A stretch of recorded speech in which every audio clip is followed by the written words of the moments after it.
Percussion can be categorized into two groups: the low-frequency drum instruments like bongos, congas, djembes, and udus, and high-frequency instruments like shakers, tambourines, and triangles.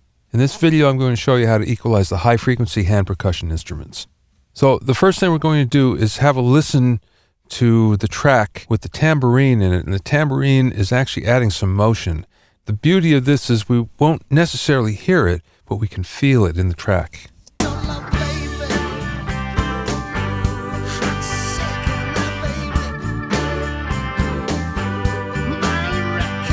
Feels real good. Now watch if we mute it.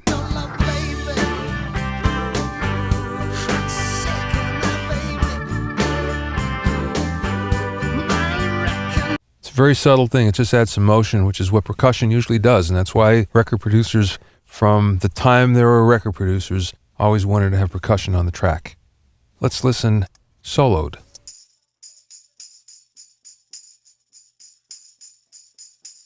Okay, let's add a little EQ. It really doesn't need too much, and that's the whole thing with percussion instruments. If they're recorded even reasonably well, they usually don't need a whole lot of EQ to make them work, but there are a couple of tricks.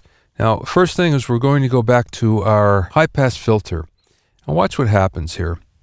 There's really not a lot of low-frequency information on high-frequency hand percussion. As a matter of fact, there's 0 low frequencies.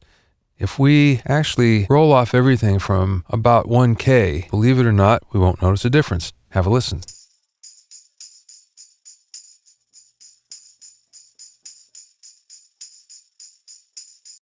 There's not a lot of low frequency information there at all. Now, the beauty of this is what we might have picked up in recording would have been, once again, things like truck traffic, helicopters flying over, or footsteps, or things like that, basically consisting of low-frequency information that does nothing to help our mix. So we want to use the high-pass filter in order to get rid of it. So that's the first thing we'll do. The next thing is, it's fairly simple with hand percussion.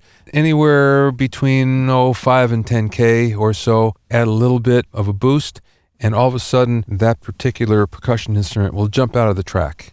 So let's add a little bit of 5K or so, and let's listen to what it does to the tambourine in the track.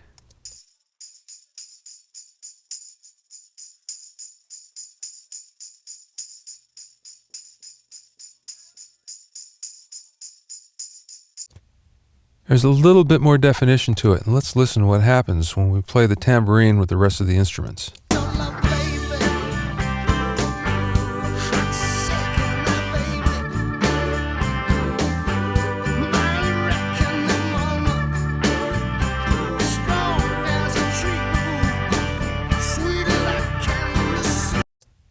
So that's what happens when we add a little bit of 5 or 10K, depending on how it was recorded and what the instrument is. All of a sudden, we go from not really hearing the instrument, the tambourine, because it's blending in with the track, to all of a sudden sticking out of the track. And that's what we want sometimes. We want to be able to hear the instrument, and that's the way we do it.